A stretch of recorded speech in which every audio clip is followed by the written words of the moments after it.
Pois bem, minha gente, como prometi, cá estou eu de novo, seu Joaquim do Córrego do Teixeirinha, para continuar a prosa. No capítulo passado, contei o causo triste da minha Mariazinha e de como a dor me botou nesse caminho de caçar assombração, mais especificamente, lobisomem. Eita, bicho tinhoso! Agora, vou contar para vocês da primeira vez que o couro comeu de verdade. A primeira vez que eu e um desses amaldiçoados ficamos frente a frente. Prepara o coração aí, que a história é de arrepiar até cabelo de defunto. Depois da desgraça com Mariazinha, passei um tempo que nem alma penada, vagando pela casa, sentindo o cheiro dela em cada canto. A espingarda cartucheira, herança do meu avô, ficava encostada num canto, juntando poeira.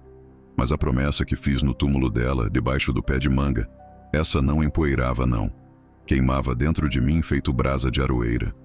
Eu sabia que era questão de tempo até o destino me botar no rastro daquela praga. E não demorou muito não. Coisa de uns 2, 3 meses depois. A notícia chegou que nem vento encanado, espalhando um arrepio aqui no Teixeirinha e nos córregos vizinhos. Quem trouxe a primeira faísca foi Zezim Vaqueiro, um sujeito bom, trabalhador, mais medroso que só ele. Morava mais pras bandas do córrego fundo, num ranchinho humilde, e tirava o sustento de umas poucas cabras leiteiras que criava com todo o esmero. Era uma madrugada ainda escura, daquelas que o galo ainda tá sonhando com o milho do dia seguinte. Zezim, como de costume, já tava de pé, candeeiro na mão, rumando pro curralzinho das cabras. O sereno da noite tinha sido forte, e uma névoa baixa, feito lençol de fantasma, cobria os baixios. O silêncio era tanto que Zezim jurava que ouvia o próprio sangue correndo nas veias. Chegou no curral, as cabras tudo quietinha, meio amontoadas num canto, o que já era esquisito. Elas costumavam fazer um barulhinho, um balido manso quando ele se aproximava. Mas naquela madrugada, nada. Zezim achou estranho, mas seguiu. Sentou no banquinho tosco, ajeitou o balde debaixo da primeira cabra e começou a ordenha. Foi aí que o diacho aconteceu. No meio daquele silêncio todo, ele ouviu um estalo seco, como de galho quebrando, vindo da matinha que margeava o pasto, das cabras. O coração de Zezim deu um pulo que quase saiu pela boca. Ele parou a ordenha, o leite escorrendo esquecido pela teta da cabra. Ficou imóvel, só os olhos arregalados, tentando enxergar alguma coisa no breu que a luzinha fraca do candeeiro mal cortava. De repente um rosnado, baixo, gutural, um som que não era de onça, nem de cachorro do mato, nem de bicho conhecido por homem de bem. Era um rosnado que vinha do fundo do inferno. Um som que prometia dor e morte.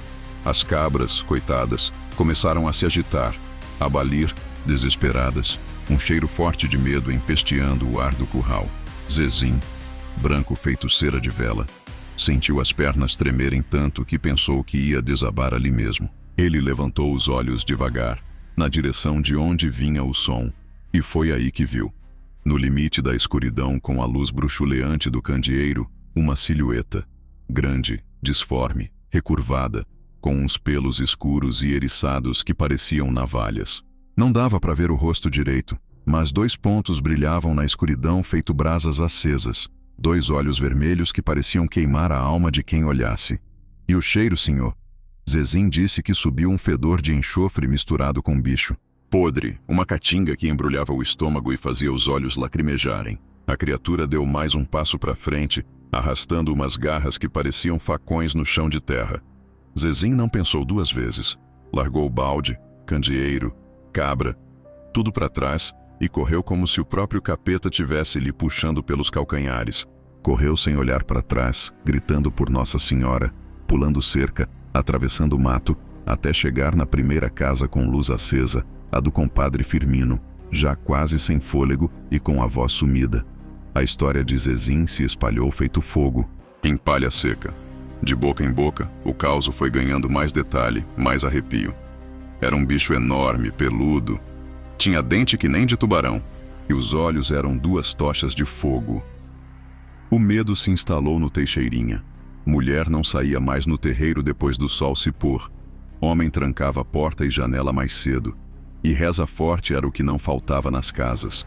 Quando a notícia chegou, aos meus ouvidos, trazida pelo Tonico, filho do compadre Juca, que tinha ouvido do próprio Zezim, uma coisa estranha aconteceu dentro de mim. O medo, claro, deu uma pontada. Afinal, eu era só um homem, mas por cima do medo veio uma espécie de chamado. A imagem da minha Mariazinha, morta naquele quintal, voltou com uma força danada. A raiva e a dor se misturaram com uma determinação fria. Era ele, ou um da laia dele, e estava perto. Onde? Foi isso, Tonico? Perguntei, a voz mais firme do que eu esperava. Lá pras bandas do córrego fundo, seu Joaquim. No curral do Zezim vaqueiro. O coitado tá que não se aguenta de medo, jurando que nunca mais ordenha cabra de madrugada. Agradeci ao Tonico e entrei para dentro de casa. O cheiro de Mariazinha parecia mais forte. Fui até o canto onde a espingarda do meu avô descansava. Peguei ela nas mãos. Era uma cartucheira velha, de 2 canos, calibre 12, mas bem cuidada. Meu avô dizia que aquela arma já tinha derrubado muita onça e muito cabra safado no tempo dele. Agora ia ter um novo tipo de presa. Passei o resto do dia me preparando. Limpei a espingarda com esmero, cano por cano. Catei os cartuchos que tinha. Alguns eram de chumbo grosso, para caça maior. Mas eu lembrava das histórias dos antigos, que para lobisomem, o chumbo comum às vezes não fazia nem cócega. Precisava de prata. Mas onde arranjar bala de prata assim, de uma hora para outra? Lembrei de umas moedas antigas de prata que minha avó guardava numa caixinha. Herança da mãe dela. Não eram muitas, mas talvez desse para alguma coisa. Com uma faca bem amolada e muita paciência, raspei uma das moedas, fazendo um pozinho fino de prata. Peguei um dos cartuchos, abri com cuidado a ponta onde ficava o chumbo, tirei algumas das esferas e misturei com aquele pó de prata. Fechei, de novo, rezando para aquilo funcionar. Fiz isso com uns 3 cartuchos. O resto era chumbo grosso mesmo, e fé em Deus.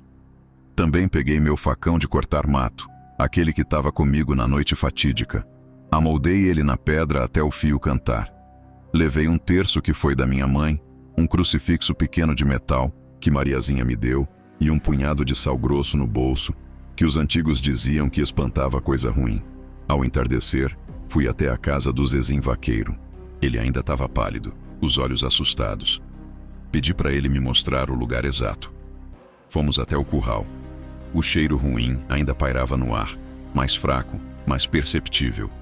No chão, perto de onde o candeeiro tinha caído, havia umas marcas estranhas, umas pegadas grandes, com unhas compridas fincadas na terra. Não era de bicho conhecido. Ali tive a certeza. Era um deles. Seu Joaquim, pelo amor de Deus, o que o senhor vai fazer? Zezim perguntou, a voz embargada. Vou esperar por ele, Zezim. Alguém tem que fazer. Mas é perigoso demais. Aquilo não é bicho desse mundo. Eu sei, Zezim, mas promessa é dívida, e eu tenho uma para pagar. Pedi pro Zezim voltar para casa dele, se trancar e rezar por mim. Ele relutou, mas acabou indo, olhando para trás a cada passo, como se já tivesse me vendo morto. Escolhi meu posto de espera. Uma moita de bambu um pouco mais afastada do curral, mas com boa visão da clareira onde o bicho tinha aparecido. Me ajeitei ali, a espingarda carregada com os cartuchos batizados com prata, o facão ao alcance da mão. A noite caiu, densa e silenciosa. A lua era uma unha fina no céu, quase uma escuridão completa. Os grilos começaram seu concerto, depois as corujas. O tempo se arrastava. O frio da madrugada começou a me castigar. O medo era um bicho gelado me roendo por dentro. E se eu não conseguisse? E se fosse mais forte do que eu? A imagem de Mariazinha vinha e ia, me dando força e ao mesmo tempo me lembrando do perigo. Cada estalo de galho, cada sombra que o vento fazia dançar, meu coração disparava. Rezei todas as orações que sabia, pedi proteção a todos os santos. As horas foram passando. 1, 2, 3 da manhã. Comecei a achar que ele não viria, que o susto em Zezim tinha sido suficiente para afugentá-lo por um tempo. A esperança e o cansaço começavam a me vencer. Meus olhos pesavam.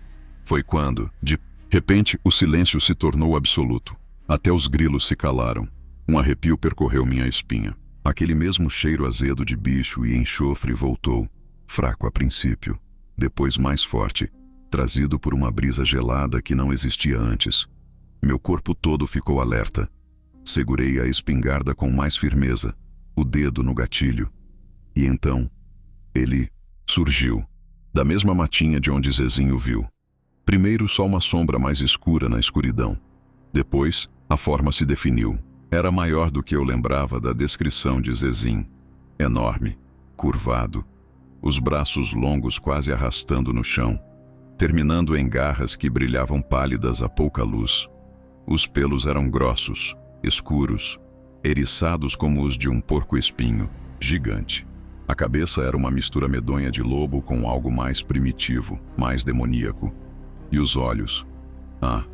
Os olhos eram duas brasas vivas, vermelhas, faiscando de ódio e fome. Ele parou na beira da clareira, farejando o ar. Levantou a cabeça e soltou um uivo baixo, um som que não era uivo de lobo comum, era um lamento, uma ameaça, um convite à loucura. Meu sangue gelou. Por um instante o medo me paralisou. Queria correr, queria gritar, mas minhas pernas pareciam chumbadas ao chão. Foi a lembrança de Mariazinha que me sacudiu. A imagem dela, indefesa, naquele chão de terra. A raiva santa ferveu em minhas veias, empurrando o medo para um canto. Miserável, pensei. Chegou tua hora, desgraçado. Ele começou a andar em direção ao curral. Passos lentos, pesados. Parecia procurar pelas cabras.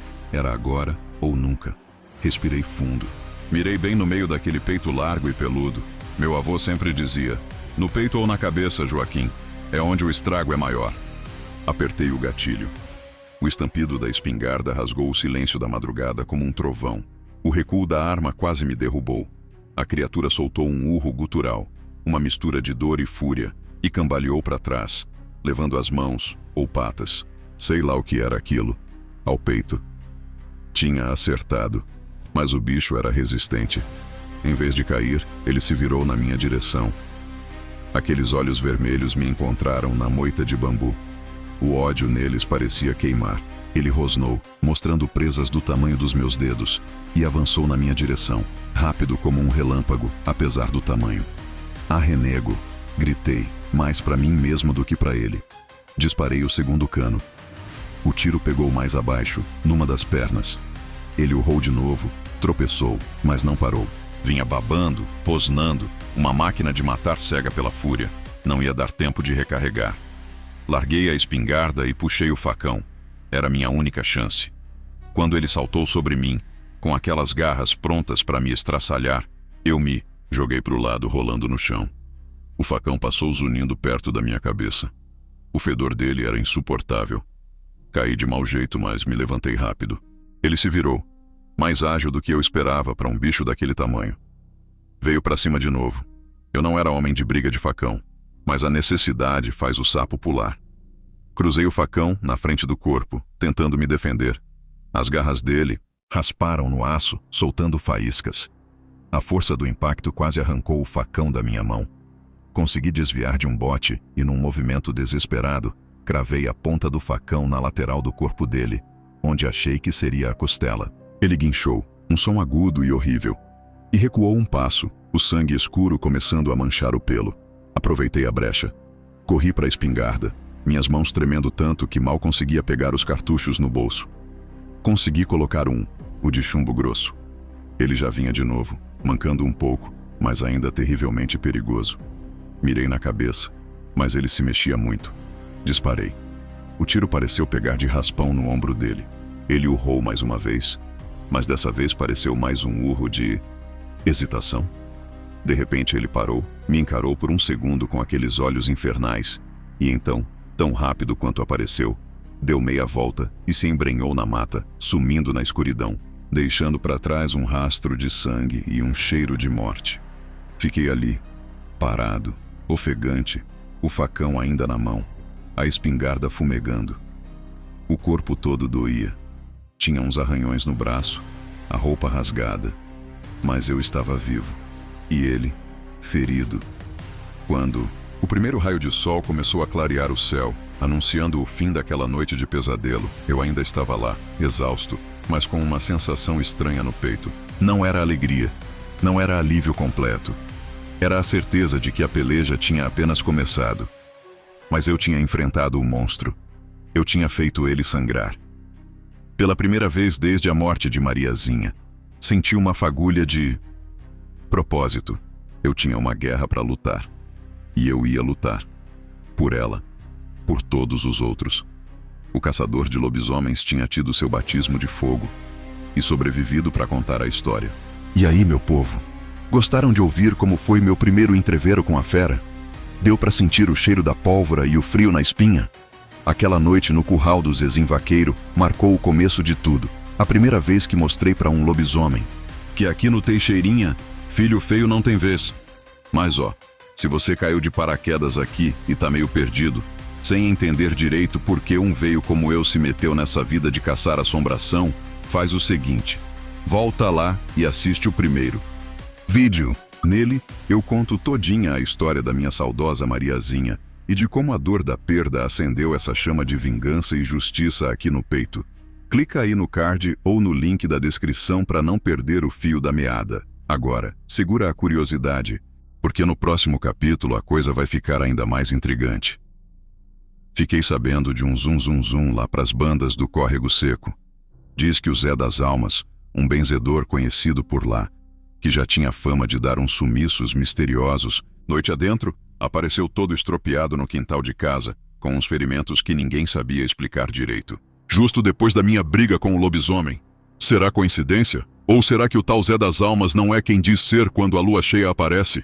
Pois é, meu amigo, minha amiga, essa pulga ficou atrás da minha orelha. Vou ter que armar uma tocaia, ficar de butuca para ver se desvendo esse mistério. Mas essa prosa é assunto para o nosso próximo encontro. Então, para não perder pitada dessa investigação e das próximas caçadas, deixa aquele joinha esperto se você curtiu essa história. Comenta aí embaixo o que você acha. Será que o Zé das Almas é o lobisomem?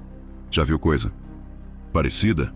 Ativa o sininho das notificações para ser avisado assim que o próximo vídeo sair quentinho.